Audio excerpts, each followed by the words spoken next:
Nu, tai jau gali stoti sakyti. Ale stalas gražus. Sandrutė, Astutė negali tenai prie Vitalijos. Nu, va. Žvakės greibų, žinau. Kaip čia tų žvakių nenutaikų šitą, jūs visos Mama. mažus mane šitą. Mama. Nu. Sakysi. Nu?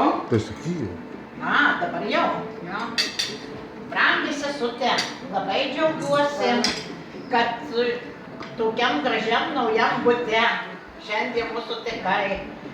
Balandžio 9 dieną per mūsų antros sesutės gimtadienį, o į tavo gimtadienį, nu tai mes šiandien pakelsim taurę ir už tavo gimtadienį. Prašom. Va, kai jau vis tiek netvažiuosim, tai dabar nes Remigijukas išvažiuoja, tai va, užtat mums taip išėjo šį šeštadienį. Labai ačiū, kad apsilankėte. Nu, tai jau tiek norėjau atvažiuoti, pamatyti tą tavo butą, kad baisus dalykas, tai va stengiamės, kad atvažiuotume. Tai už tave ir kad tu ilgai laimingai gyventum su tam bute iki 100 metų. O dar čia ne paskutinis Astutė. Mano paskutinis kelias ar Birštonas ar Palanga.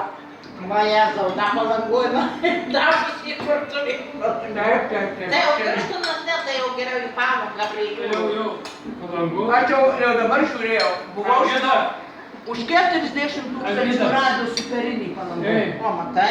Man iš visų giminių nesimuštų niekad. Jau dienai ne. Jo, va. Nu, Kaip salotus? labai skanius, super. Nu, tai va, matai. Salotos, kada man buvo salotos neskanius. Tai galvoju, tu naminės mėgti, galvoju, tu naminių tai tikrai nedarysiu. Jau nemėgstu, aš irgi labai jau su manęs suvengiu valgyti, o jau ne taip. Ne.